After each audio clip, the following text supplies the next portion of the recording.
आज के वीडियो में जड़त्व की परिभाषा, जड़त्व के प्रकार और इसके व्यवहारिक उदाहरण को चित्र सहित समझाएंगे।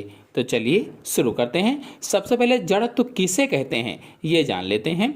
तो वस्तुओं की इस प्रवृत्ति को कि वह स्वतः अपनी विराम अथवा गति की अवस्था को नहीं बदलती जड़त्व कहते हैं। अथवा इसी परिभाषा को हम कह सकते हैं कि विराम या एक समान गति की अवस्था को स्वयं परिवर्तित करने की क्षमता के अभाव को जड़त्व कहते हैं। इन लाइनों का अर्थ यह हुआ कि कोई भी वस्तु अपने आप या कहिए कि खुद से विराम या गति की अवस्था को नहीं बदल सकती है, इसे ही जड़त्व कहा जाता है। इस परिभाषा को और भी अच्छी तरीके से समझने के लिए बल की परिभाषा को देखते हैं। देखिए, बल वह कारक है जिसके द्वारा किसी वस्तु की विराम अथवा गति की अवस्था में परिवर्तन किया जाता है। ये बल की परिभाषा थी कि बल वह कारक है जिसके द्वारा किसी वस्तु की विराम अथवा गति की अवस्था में परिवर्तन करते हैं।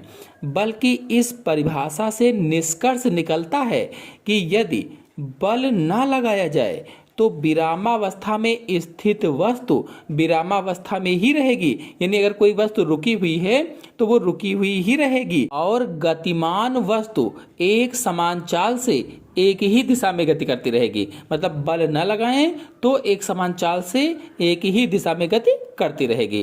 कहने का मतलब ये हुआ कि कोई भी वस्तु बाह्य बल की अनुपस्थिति में स्वयं अपनी विराम अथवा एक समान गति की अवस्था में कोई भी परिवर्तन नहीं कर सकती है। जब तक कि बल ना लगाया जाए तब तक कि उसकी विराम अवस्था में या गति की अवस्था में परिवर्तन नहीं हो सकता है।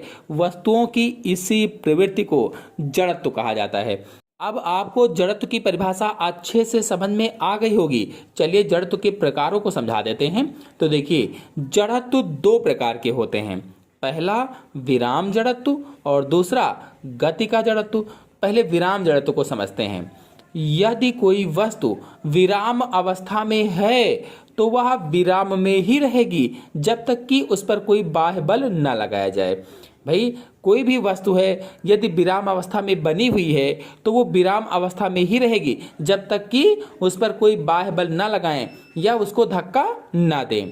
फिर दूसरा है गति का जड़त्व। तो यदि कोई वस्तु एक समान गति की अवस्था में है, एक समान गति से चल रही है, तो वह उसी प्रकार एक समान गति करती रहेगी जब तक कि उस पर कोई बाह्य बल न लगाया जाए। मतलब कोई एक समान गति से चल रही है कोई वस्तु, तो एक समान गति से ही चलती रहेगी जब तक कि कोई उस पर बाह्य बल नहीं लगाते हैं। तो एक तरह से कहें तो जिसकी परिभाषा थी उसी को आधा आधा कर दिया गया है। यदि कोई विराम अवस्था में वस्तु है तो वह विराम अवस्था में ही रहेगी जब तक कि उस पर कोई बाह्य बल न लगाएं। यह है विराम का जड़त्व। जबकि गति का जड़त्व क्या है? यदि कोई वस्तु एक समान गति की अवस्था में है तो वह उसी प्रकार से एक समान गति की अवस्था में चलती रहेगी जब तक कि उस पर कोई बाह्य बल न लगाया जाए। चलिए अब वस्तुओं के जड़त्व के अनेक उदाहरणों को देख लेते हैं जो हमारे दैनिक जीवन में प्रयोग आते हैं। तो पहला है ठहरी हुई मोटर या रेलगाड़ी के अचानक चल पड़ने पर उसमें बैठे यात्री पीछे की ओर गिर पड़ते हैं। तो इसका कारण यह है कि यात्री के शरीर का जो निचला भाग होता है वो गाड़ी के चलने के कारण तुरंत ही चल पड़ता है, परंतु ऊपरी भाग जड़त्व के कारण अभी भी वहीं ठहरा रहना चाहता है, इसीलिए पीछे रह जाता है। इसी प्रकार यदि चलती हुई कोई गाड़ी है तो चलती हुई गाड़ी पर चढ़ने पर चढ़ने वाले यात्री के पैर गाड़ी पर चढ़ते ही गतिशील हो जाते हैं, परंतु शरीर अपनी विराम अवस्था में ही बना रहता है, जिसके कारण यात्री पीछे की ओर गिर पड़ता है। इसीलिए चलती गाड़ी पर चढ़ने से पहले कुछ दूर गाड़ी की दिशा में दौड़ना चाहिए, तब चढ़ना चाहिए। फिर अगला उदाहरण है चलती हुई मोटर कार के अचानक रुकने पर उसमें बैठे यात्री आगे की ओर झुक जाते हैं।